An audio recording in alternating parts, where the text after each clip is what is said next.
The son then asked what tampons were, and that's when the mom gave a shriek. She grabbed her darling son protectively before fixing me with a glare.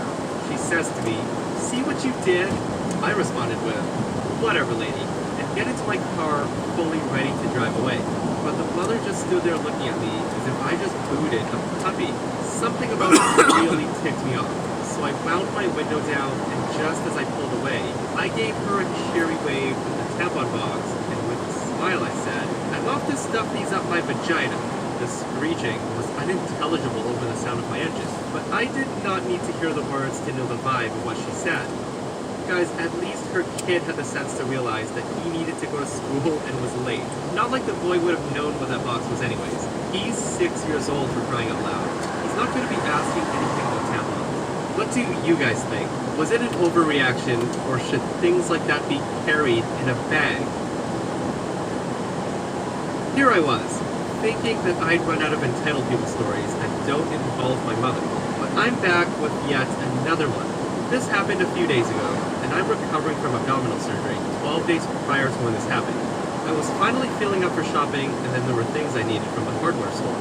I'm a 30-year-old disabled female in a wheelchair, and I don't have a car, so I got a taxi there.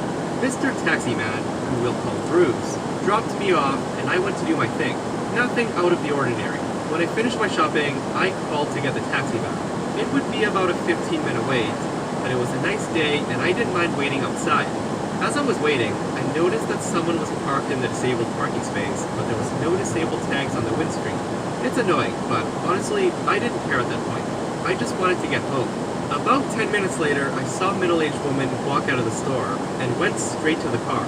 She opened the boot, put her shopping in, and went around to the driver's side. But instead of getting in though, she got out a cigarette and started to look at her phone. A few minutes after that, I saw my taxi arrive. Bruce, being the polite and patient man he is, waited for the woman to drive out of the car space.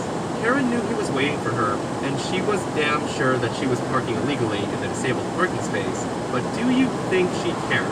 She finished her cigarettes and got into the car. We waited and waited, then waited some more, until Bruce got rightly fed up and parked the taxi directly behind Karen's car, blocking her in.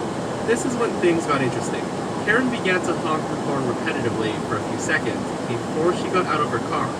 She says, "What the bloody heck do you think you're doing? You blocked me in." Bruce, in a mocking, apologetic tone, said, "I'm very sorry, ma'am, but I needed the car space, and you seem to want to stay there. Just thought I'd do you a favor. Now, if you don't mind, I have a job to do." Bruce gestured in my direction as I gave Karen a big smile. I hate confrontation, so I appreciated Bruce doing it for me. Bruce got into the car and fastened me and my wheelchair into place, and all the while Karen was yelling profanities and threatening to call police. If it were any other day, I would have been happy to call the police so Karen would get a fine, but I just wanted to go home. It only took a few minutes before I was secured in the car and we left, but I made sure to give Karen a smile and a one-finger salute through the window as we were leaving, which made the encounter all the more sweeter. What a way to end an episode of r slash entitled people, getting a petty revenge on a Karen. And that, my friends, brings us to another end of r slash entitled people. If you guys enjoyed the stories and aren't subscribed, hit that subscribe button. If you missed the last episode of r slash entitled people, a woman decides that she wants attention and wears her own wedding dress to a friend's wedding. Oof, check it out if you haven't, and I'll see you guys in the next one. I love you.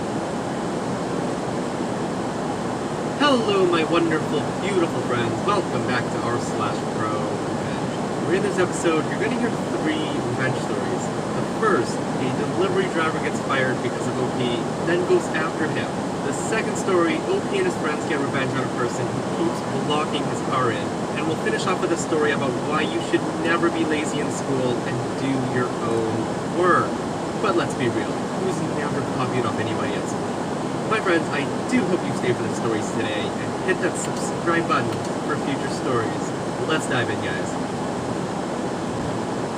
So I was driving down a small road with a 45-mile-per-hour speed limit that some choose to ignore, and coming up behind me was a work truck. The guy got right on my bumper.